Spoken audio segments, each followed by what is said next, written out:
almost 100% in some countries, sports are being financed by, corporate organizations. We have relegated this to the periphery for far too long, Bwana Waziri. We confine ourselves to only the funding for the government.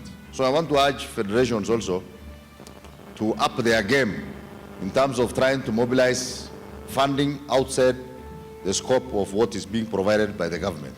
So who is eligible for funding? The sports organization duly registered under the Sports Act of 2013. For the professional sports person, one must have a valid license issued under the Sports Act of 2013 and has met the criteria for participation for competition in the respective sport nationally, regionally, and internationally, and meets any other criteria prescribed by the board.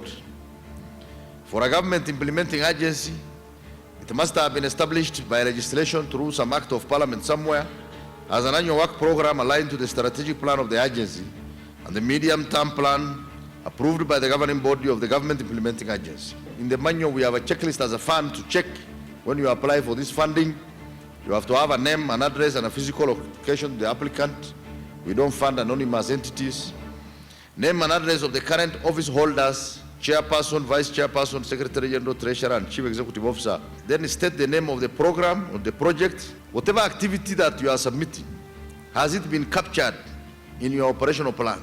Then provide the details and signatories of the bank account where the funds shall be channeled, and a commitment to submit financial returns within 14 days after completion of the program. This is the elephant in the room.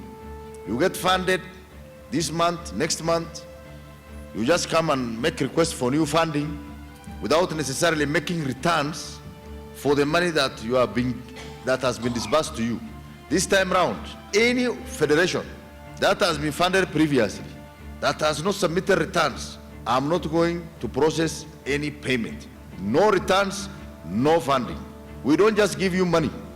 We have to follow up as mandated by our monitoring and evaluation function of the fund, that we must follow up to see that whatever you said you are going to do must be done. We are ready to cooperate with the human face if we agree to abide by these, regulations, because it is the law, it's our Bible. I have no any other option. This is not a riot act. I want us to abide by it. We are going to make our work easier, and we are asking you also to make our work easier, so that we now move in the same direction.